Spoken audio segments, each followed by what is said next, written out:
Hello everybody, I'm William Parker, author of The Cloudscape Chronicles, and today I just wanted to go through a few questions about my book and give the answers to them basically for everyone to hear. So the first question is, let's jump straight in, is tell us about the first project you worked on when you knew you wanted to be a writer. Well, I remember my first project quite well. It was a series called Planet Avanti. It was a fantasy and comedy mesh that followed a typical protagonist through a hero's journey, rather cliche. I wrote it when I was about 12 years old, and so it wasn't high quality fantasy by any means, nor was it especially original, but I would say at least that it was imaginative. And I think the moment I knew when I wanted to be a writer came after watching Hitchhiker's Guide to the Galaxy by Douglas Adams, both the newer film and the BBC series. I was just lost in the zaniness of it all, and I thought, well, I knew at that point I had to make something of my own, I had to create worlds, I had to write. So that's the first question. Second question, talk about the Cloudscape Chronicles and the specific themes that make it unique in the world of speculative fiction. Well, the Cloudscape Chronicles, at its heart, is a novel that follows the absolute worst part of the main character's life, where they are frankly depressed and wondering why they would want to go on living. It's then that the journey of self-discovery and the slow development of a care for the world around them through the uncovering of a plot to end the world. I know that it all may sound quite serious, but the Cloudscape Chronicles doesn't at all take itself seriously. It's very much tongue-in-cheek, while having real themes, and I think its main selling points come from the fact that it isn't set on Earth, so it's an exploration of a world that's far away from ours, but also eerily familiar. And I'm just going to zoom in a little bit so I can see these answers slightly better, because I am reading a little bit off a script, I will admit that. The third question, did you have a favourite character to write about in the book? What made them so compelling?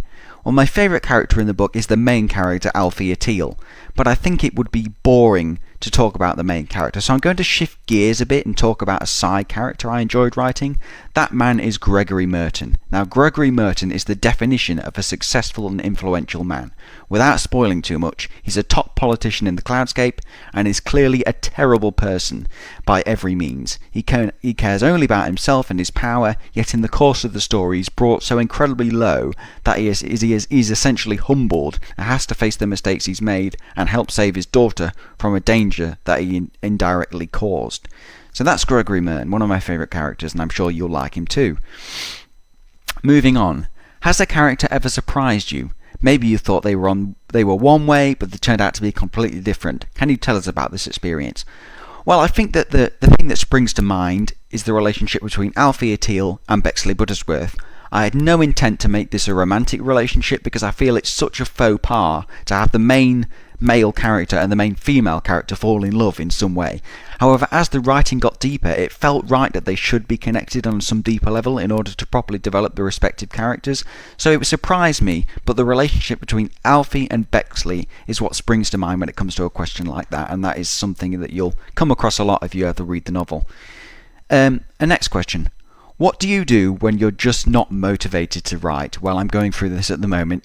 When I'm not writing, I'm usually reading. I think reading is so important to the writing process. It plants ideas in your head, and it helps you brush up on the technical side of writing, i.e. the grammar, the vocab, stuff like that. You can almost feel less guilty that you're not writing when you're reading something, because it almost feels like research. You're essentially looking at what other people are doing within the writing space, so it's time well spent.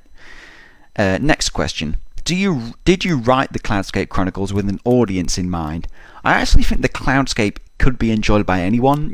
There are a few different aspects to it that entice different people. It's funny for people that like comedy, it's dramatic for people that like drama, it's morally grey for people that like non-conventional characters.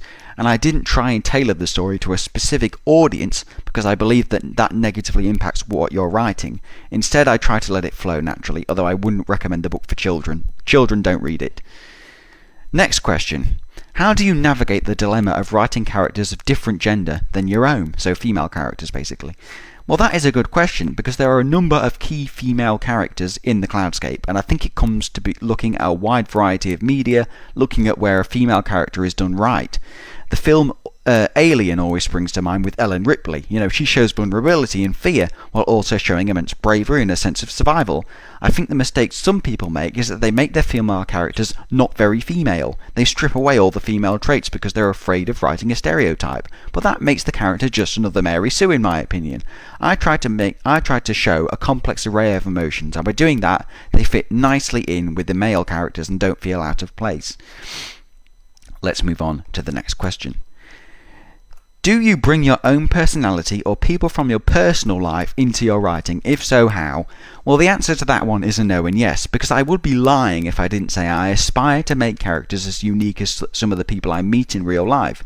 But at the same time, my inspirations are coming from works of pure fiction. So while I may be indirectly basing characters off real people, I never do it directly. I never meet someone and want to self-insert them into a story.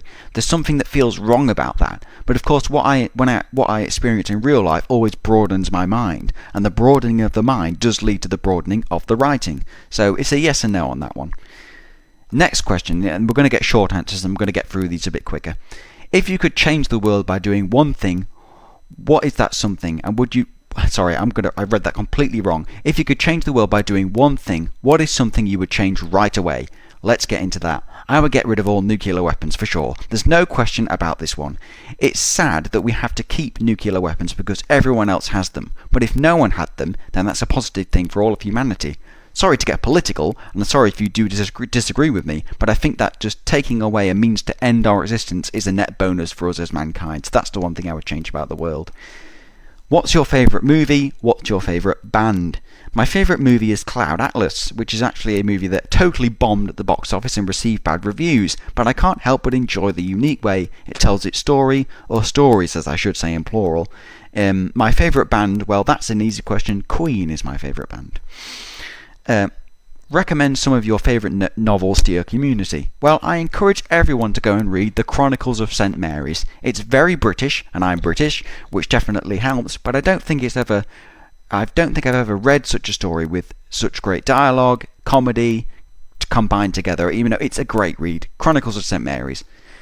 What's next for your writing and release-wise? Well, I'm currently working on a fantasy novel, which is in stark contrast with the Cloudscape Chronicles, which is more of a sci-fi, but I shall keep my lips sealed about the details. I think it's a long way off being complete.